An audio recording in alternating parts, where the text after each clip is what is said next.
Ha cumplido fielmente. Bueno, pues a continuación intervendrá don Jesús Contreras, ingeniero de caminos, canales y puertos. Jesús.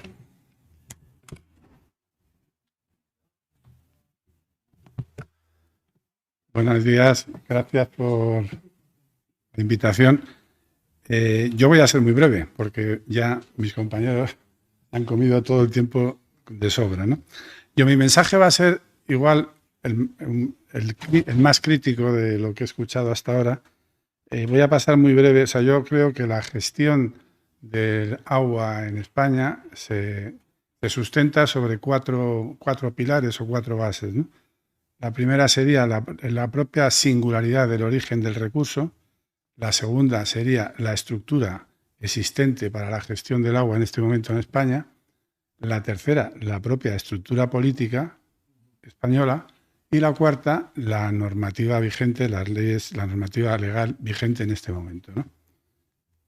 Entonces, en el primer pilar, por decirlo de alguna manera, el origen de la escorrentía que circula por los 500.000 kilómetros de cauces que tiene la península ibérica, está claro la irregularidad de las precipitaciones, tanto en el espacio como en el tiempo.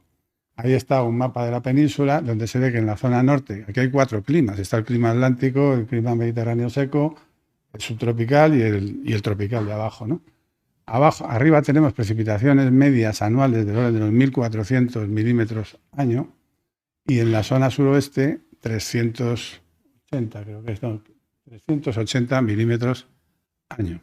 Es decir, de 1 a 4. Eso en cuanto a las precipitaciones.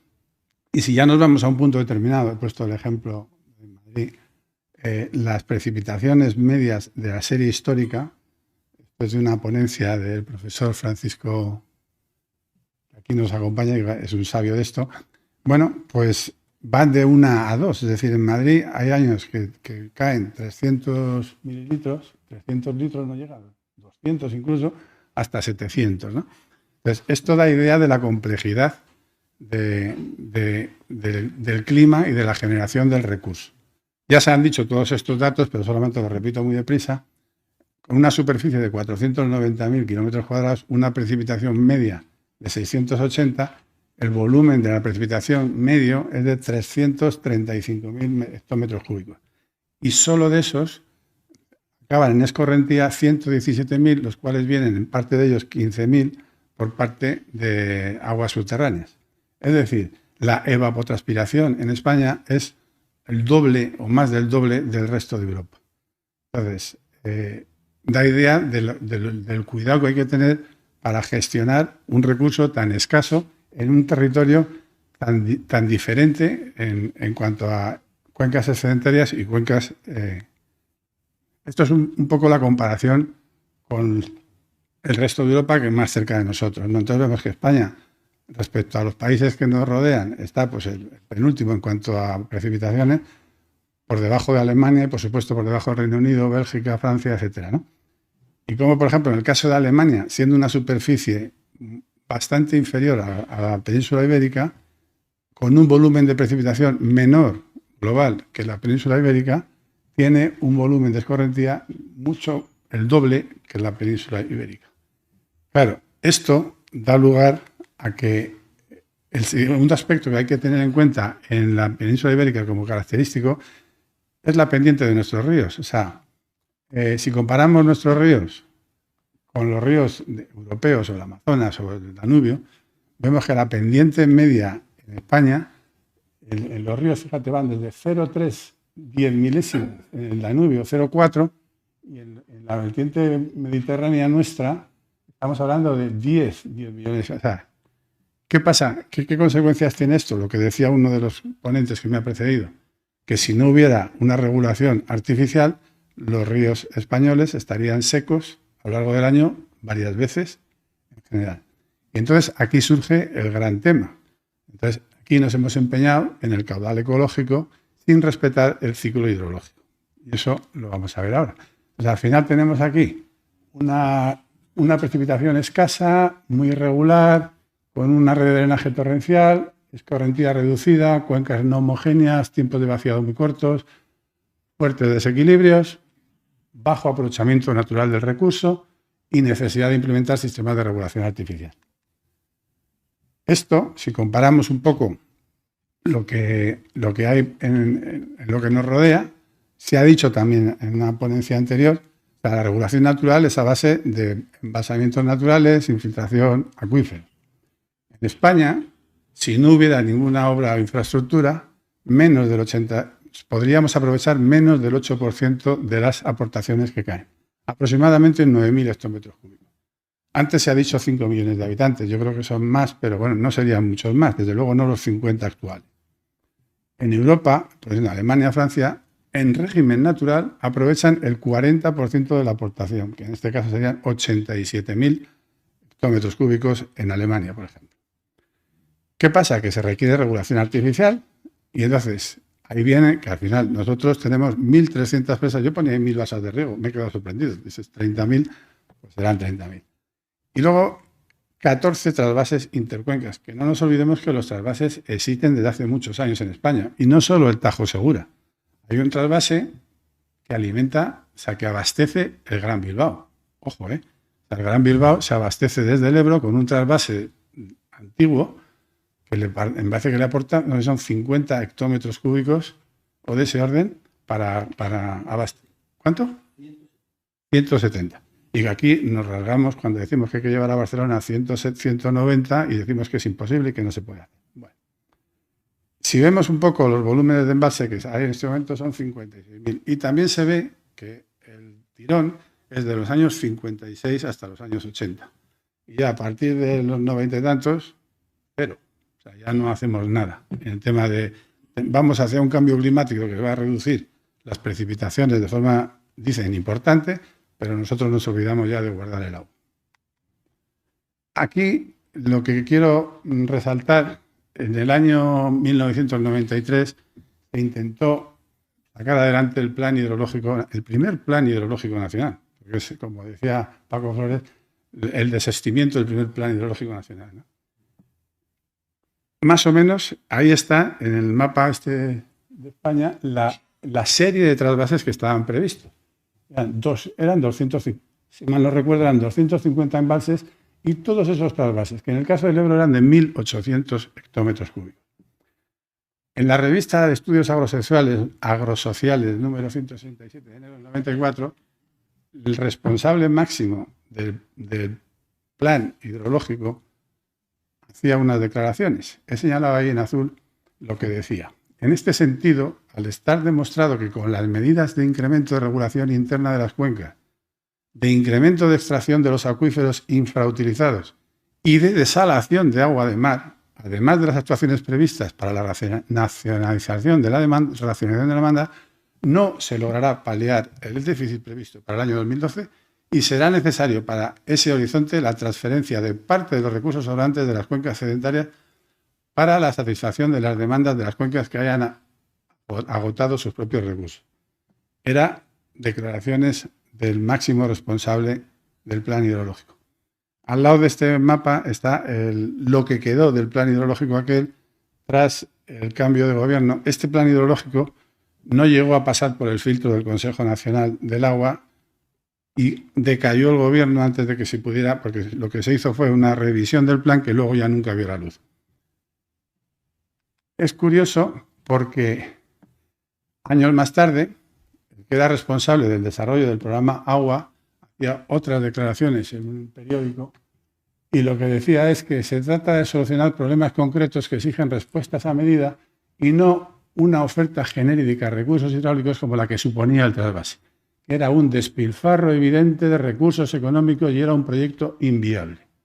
Más abajo dice, en cuanto al anteproyecto del 93 de Borrell, aquel famoso mapa donde venían dibujados todos los trasvases fue una posibilidad de actuaciones, pero en ningún momento se pensaba llevar a cabo todo aquello. Después el Ministerio hizo unos estudios más de detalle que no se hicieron públicos, pero que se entregaron a la siguiente administración. Y una de cuyas conclusiones era que el trasvase del Ebro era inviable. Eso no es cierto. Es verdad lo de que se hicieron unos estudios posteriores, pero en esos estudios posteriores se desechaban muchos de los trasvases, pero se mantenía el del Ebro con el volumen que al final adoptó el siguiente gobierno. Bueno, ni quiere decir tiene que las declaraciones son de la misma persona. Entonces, aquí entra la política. ¿En medio qué pasó? En medio pasó que hubo una serie de elecciones. Ahí tenéis arriba el mapa de el que había resultado de las elecciones municipales del 2003, antes del 2003, ¿no? En Aragón estaba un gobierno del PSOE con PAR, moderado. Castilla-La Mancha el PSOE, Cataluña, CiU con el apoyo del PP, País Vasco, PNV, Andalucía, PSOE y Comunidad Valenciana y Murcia, PP. Hay una campaña electoral, os acordaréis, todo iba bien en España, teníamos mucho trabajo, todo el mundo contento y parecía que iba a repetir el PP. Entonces, antes de eso, había unas elecciones, digamos, autonómicas y allí los argumentos que se empezaron a manejar y que parecía que cundían era el famoso hundimiento del Prestige, el Plan Hidrológico Nacional y el no a la guerra. En el año 2002 hubo unas manifestaciones multitudinarias en Cataluña y en Aragón oponiéndose al trasvase. Eso lo capitalizó la oposición en cada uno de los territorios y la consecuencia fue que cambió el mapa político en esas autonomías precisamente. Aragón se radicalizó, entró la Chunta, Castilla-La Mancha seguía igual, Cataluña perdió el CiU y entró el tripartito, País Vasco se mantuvo y Andalucía y tal. Tengo que decir que en medio se había aprobado el Plan Hidrológico del 2001 por el Consejo Nacional del Agua con 69 votos a favor y creo que 15 en contra. Y ahí, para que todavía yo creo que no se había politizado, se opusieron pues, ciertos organismos científicos, eso es cierto, algunas comunidades autónomas, Aragón, Andalucía y no sé, Asturias, pero otras comunidades del PSOE habían apoyado el programa, el plan, y era concretamente Extremadura y Castilla-La Mancha, que votaron a favor. Entonces, ¿con eso qué quiero decir? Que el agua pasó a ser un tema importantísimo para radicalizar la política y el poder político en este país.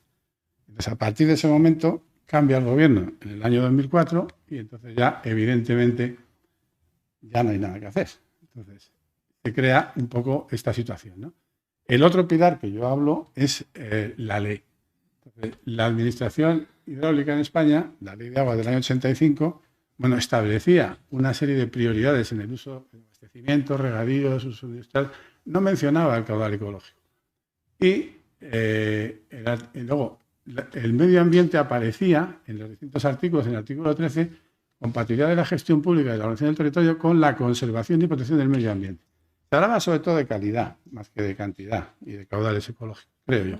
Y luego había un principio básico en donde se basaba que era el respeto al ciclo hidrológico del agua, es decir, aparte del respeto a los sistemas hidráulicos y a la gestión de la cuenca.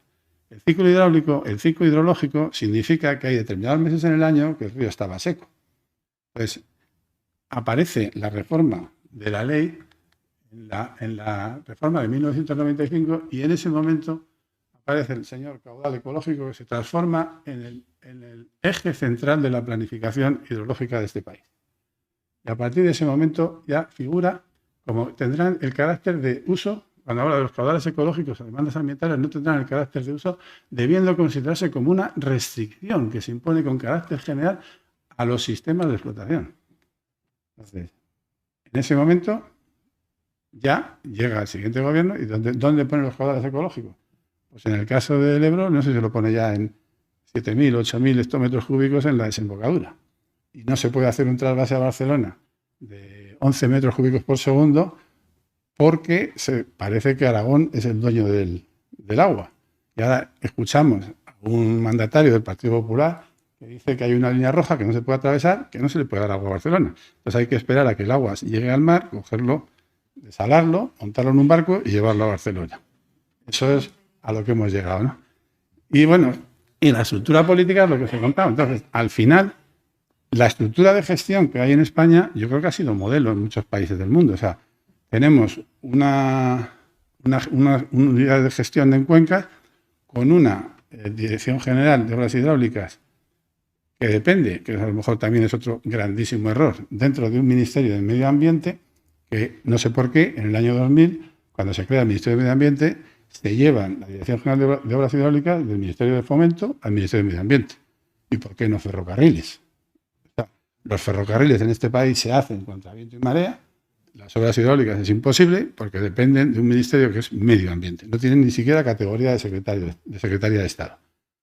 Y esa es un poco la situación. Entonces, ¿qué es lo que yo creo? Que hasta que no se resuelva el poner apolítico, o sea, nadie entendería que un sistema de energía no estuviera interconectado en un país. O sea, nadie puede entender que Madrid dijera, no, es que lo de la cuenca del Lozoya no le pueden dar agua a la cuenca del Manzanares. O sea, no. Pues aquí parece que es imposible y que el agua es, por donde pasa, ya es dueño del agua. Cuando, por ejemplo, en el caso de Aragón, que tiene mucha gracia, el Segre, no sé si aporta 2.000 hectómetros cúbicos aguas abajo de Aragón. Pues no, señor, no se puede sacar agua cuando ya entra en el Ebro para llevarla a Barcelona. Ya no digo en la cuenca del Mediterráneo. Entonces, para mí, el error, o sea, lo que aquí hay que cambiar es un poco...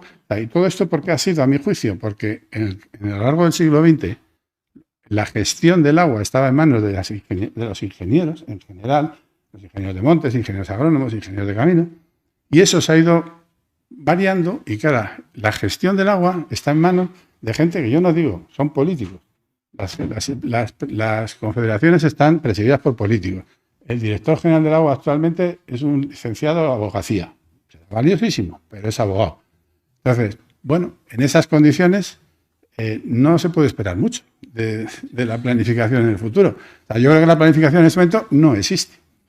No existe. Y eso es un poco mi conclusión. Y nada más.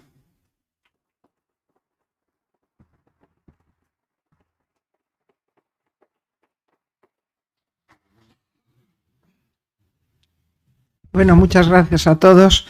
Con el fin de no perjudicar a mi sucesor, vamos a dar un turno de palabra muy breve. Exactamente tenemos 5 minutos, porque después quitaremos otros 5 minutos al café, o sea que lo tomaremos rápidamente para empezar a las 12 o 12:05, un poco más, 12:15. Mira qué generoso, ¿eh?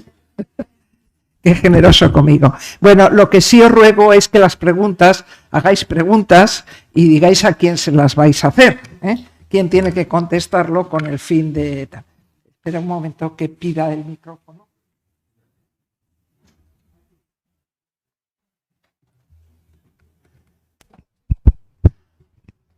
¿Podéis ir levantando la mano? ¿Alguien más? ¿Más? Bueno, pues buenos días. Lo primero, felicitar a la presidencia del Instituto por la jornada de hoy porque ha sido magnífica. Felicitar a los 4 ponentes. Me ha parecido absolutamente brillante todo lo que habéis planteado y, como sugerencia, todo lo que se ha expuesto aquí hoy me parecería que sería una ponencia obligatoria en cualquier colegio, en cualquier administración, vamos, en fin, que lo que estáis planteando es cultura general y concienciación de lo que está sucediendo en España. Bueno, no me he presentado, soy ingeniera agrónoma, soy Carolina Gutiérrez, distintos perfiles, sobrina de ingenieros de minas de la Sala, trabajo en el Ministerio de Agricultura, en la parte de desarrollo rural. Bueno, pero mi pregunta, y aparte de las felicitaciones, se la quería dirigir a López Geta, porque ha planteado un tema que me ha parecido también interesantísimo, que no ha habido casi tiempo, que es el tema de la recarga de los acuíferos. Me parece también interesantísima y simplemente tengo la curiosidad de quién gestiona y quién coordina o quién debe dar instrucciones respecto a esas recargas, ¿no? Cómo se gestiona el tema de las recargas en España, porque me parece quizás también un poco el futuro de los acuíferos. Muchas gracias. ¿Hay otro micrófono? No. Pues...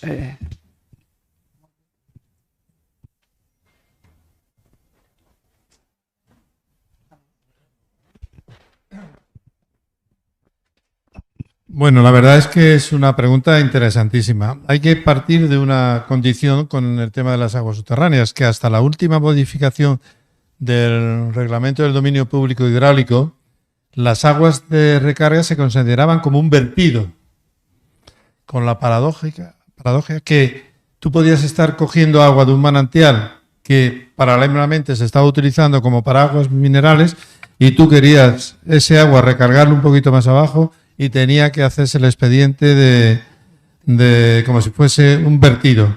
Eso se ha modificado y ahora son las confederaciones, en cuanto al organismo que lo hace, es el que da la autorización y las condiciones con las que se debe llevar a cabo esa recarga, qué diseño de obra y el origen del agua que se va a introducir en el acuífero, si es aguas superficiales, subterráneas, regeneradas, etcétera, etcétera. Pero los responsables ahora mismo son las confederaciones hidrográficas, en el caso de las cuencas intercomunales y las comunidades autónomas en el otro.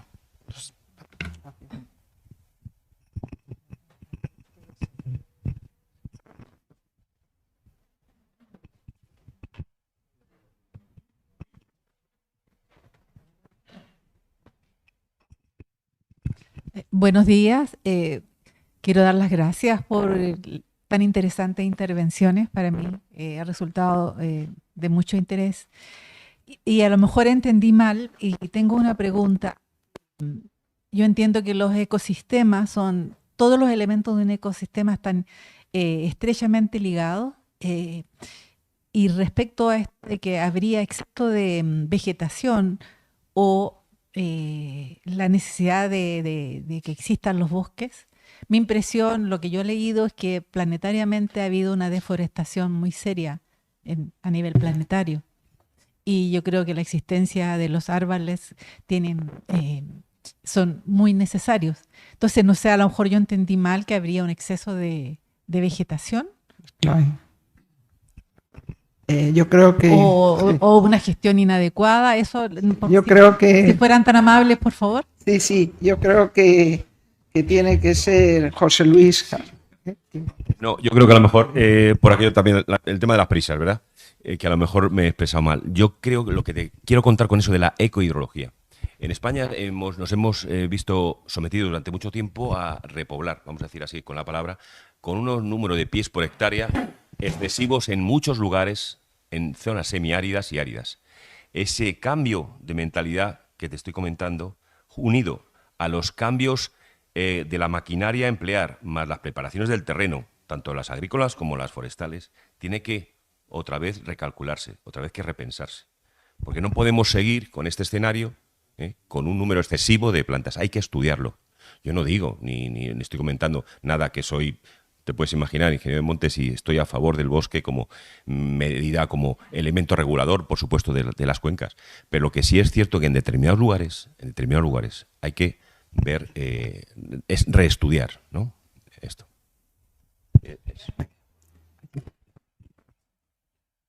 Ya, no, allí. No. Buenos días a todos. José Antonio Díaz Lázaro, presidente de la Comisión de Medio Ambiente del Colegio de vocal del CIDES, del Instituto de la Ingeniería de España, y expresidente del Grupo Técnico del Agua, que ha elaborado el papel de elementos para un pacto por el agua. A ver, parece que no estamos en Europa. Parece que no hay una directiva marco o una directiva de aguas residuales, ambas en revisión. Parece que no hay que pagar lo que se haga, porque esa feria de trasvases, ¿quién la paga? ¿Los agricultores? ¿Los ayuntamientos?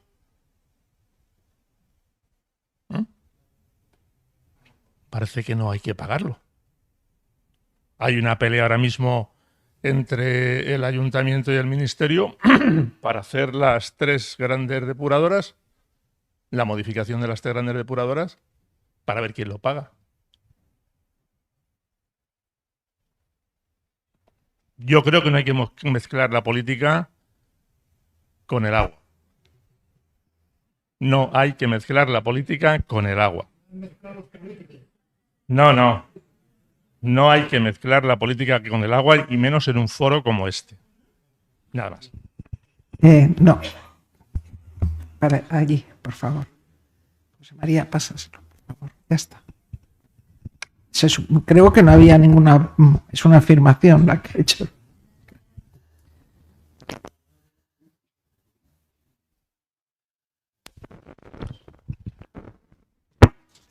Sí, buenos días. Mi nombre es Francisco Cortés. Me parece este evento algo muy positivo. Soy escritor, tengo varios libros que que tengo publicados. Y bueno, uno de ellos se llama Los secretos de la flora y la fauna, donde trato el tema precisamente del agua. Y bueno, pues un poco también el tema de fuegos y demás. Me ha parecido bastante interesante el tema de las balsas. Yo tendría que añadir que en el tema, por ejemplo, de las balsas, de mi punto de vista, pues hay varios factores ahí que se deberían de corregir. Hay balsas que se ponen directamente lo que son en acuíferos de fincas, lo cual esa balsa, el caudal normal debería llegar al pequeño arroyo, que después ese agua corriente llega al río y en fin, afectaría de alguna forma a la flora y fauna, e incluso estaríamos hablando de lo que son las recargas de los acuíferos. Eso es por un lado. Tema de pantanos, muchas veces alegremente decimos, bueno, pues tiene tantos hectómetros, pero realmente ese hectómetro muchas veces no es real. Es decir, se va acumulando una serie de lodo con los años, que puede ser hasta un 20% de lo acumulado. Lo que veo es que los recursos nuestros aquí en España no se aplican de forma eficiente, porque cuando viene una sequía, ese pantano, son lodos que verdaderamente son abonos, se podrían aplicar para ahora mismo, para la agricultura y para otras cosas, e incluso sería un incentivo económico. Eso por un lado.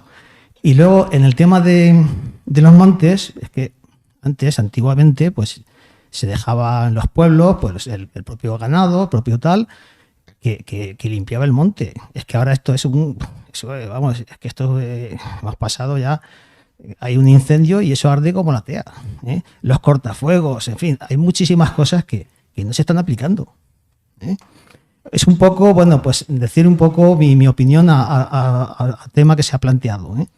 Pero yo iría un poco más también. Ahí en el libro pongo, simplemente no es por venta, digo mi libro mucho no es por venderlo, simplemente por que vea un poco que el libro son las historias de mi padre. Yo simplemente he transferido la historia, pues mi padre fue guardia forestal, le pilló toda la época hecha de la Icona y todo eso, y ahí ha transferido un poco pues todas esas vivencias, pero de forma in situ. ¿Podrías hacer la pregunta? Es que, perdona, es que nos ha parado la cara. Pregunta. ¿Y a quién? Pues un poco dijéramos al señor de Transa y al ingeniero de minas, pues bueno, pues un poco en lo que es el tema de las recargas y en el tema de que difiere un poco y en lo que son los pantanos. Pues José María, empiezas. Gracias, muchas gracias. A ti. Y luego Juan Antonio, José María. En relativo al tema de balsas, pues hay muchas. Unas afectan al nivel freático, otras pueden afectar a otras cosas, otras se toma agua de los ríos, otras se toma agua directamente del acuífero por bombeo. Entonces, con tantas modalidades que hay, en tantas situaciones que hay, es imposible de alguna manera el hacer alguna generalidad. En cuanto al tema de los embalses que has comentado, estamos trabajando mucho en ese tema, la sedimentación. Alguien dijo que el siglo XX era el siglo de hacer presas y embalses, el siglo XXI es el siglo de limpiarlos, porque es cierto que hay muchos problemas en España y en otros países del mundo donde estamos trabajando con la cooperación española en el tema de la sedimentación en embalses. El Comité Nacional Español de Grandes Presas tiene un comité técnico específico sobre sedimentación en embalses. Se van a editar ahora una guía y es un tema preocupante porque, como bien has dicho, hay tantos hectómetros cúbicos que tiene de capacidad ese embalse, pero a lo mejor gran parte de esos hectómetros cúbicos están ocupados por sedimentos que hay que primero hacer una batimetría para ver cuál es la situación real. Hay que estudiar esos sedimentos mediante una sísmica de reflexión o alguna cosa para ver qué sedimentos son, hay que analizarlos y luego pensar en su utilización, por ejemplo, como bien has dicho, en el tema agrícola o en otros usos que se le pueden dar. Eso es muy importante ahora mismo, en el tema de la gestión del agua. No sé si al final has hecho pregunta o no pregunta. Yo te quería...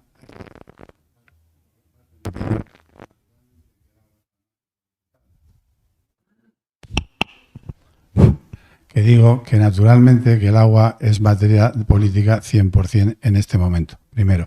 Cuando dices que no estamos en Europa, que yo sepa, la directiva marco no habla de caudales ecológicos, habla de mantener la calidad del agua, no de fijar una cantidad que es totalmente irreal, que yo sepa. Cuando hablas de quién paga esto, yo te preguntaría, ¿quién paga la alta velocidad? ¿Cuánto cuesta un kilómetro de alta velocidad? 11, 12 millones el kilómetro. ¿Cuánto cuesta un trasvase? 4 millones, financiados por Europa el 30%. ¿Quién lo paga? O sea, ¿quién paga esas cosas? Y luego, que no se pueda hablar de eso en este foro, ¿por dónde se va a hablar? Perfecto, pero perfecto. Perfecto.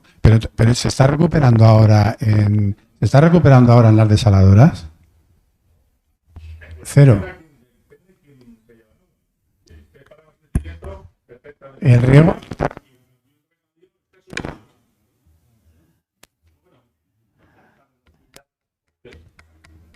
Bueno, yo creo que esto es un debate. Es que decir que el agua no es un arma arrojadiza, te diría lo que me dijo a mí un político que se me dijo, es que el agua, la gente mata por el agua. Entonces, es un arma política muy poderosa. Ya. Vamos a ver, los debates son estupendos, pero antes del café son peligrosos. Vamos, por favor, acaba el... Bueno, yo creo que ya debe ser la última pregunta, ¿no? Por lo que decíamos. Sí, es la última. En cuanto a no sé exactamente con respecto a mí cuál era tu pregunta, porque como has hecho un comentario como muy abierto, dime eso y yo te contesto.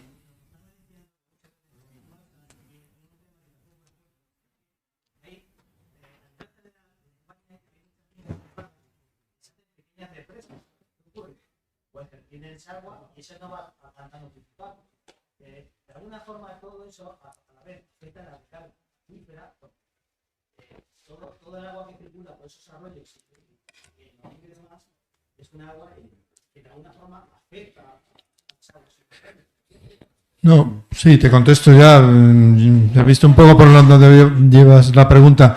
Evidentemente, todo ese tipo de represas en algún sitio determinado, por ejemplo, en Almería, en todo lo que es la sierra, pues hay una serie de azud pequeños que están encaminados fundamentalmente a retener el agua un tiempo para que se infiltre. Aquí se ha sacado antes una gráfica donde se veía la pendiente de los ríos, que era muy, muy importante. En esas zonas costeras donde tienes unas elevaciones topográficamente importantes, si tú haces una pequeña en esa circulación del agua y dejas más tiempo, pues evidentemente siento, y la verdad, como decía nuestra moderadora, la presidenta del colegio, que no haya empezado por el final. Sí. Porque el tema de recarga, y la pregunta ha venido, esa está incluida ahí en la diapositiva. La recarga en general es un tema que está ahora incorporando, como decía antes, a muchos planes hidrológicos. La recarga artificial de los acuíferos, y que en España tenemos tecnología suficiente y experiencia. Lo único que hace falta es que en los planes hidrológicos, donde se puede, que hay ya unos cuantos estudios hechos sobre dónde es más idóneo y dónde no es más idóneo, se pudiese hacer. Entonces, en este caso, ese es un sistema, lo recargar también, en donde las condiciones topográficas y las condiciones adecuadas desde el punto de vista hidráulico lo permitan. Bueno, muchas gracias. Y como nadie modera a la moderadora, tengo que decir en cuanto al uso de las tierras del pantano, mi padre tenía una casa en Guadalís, la seguimos teniendo, y usó para rellenar tierra del pantano que sacaba. Todavía después de 60 años estamos peleando contra la impermeabilización que montó con esas tierras. Se pueden usar, pero no de cualquier forma ni en todo momento. Bueno, muchas gracias y adelante al café.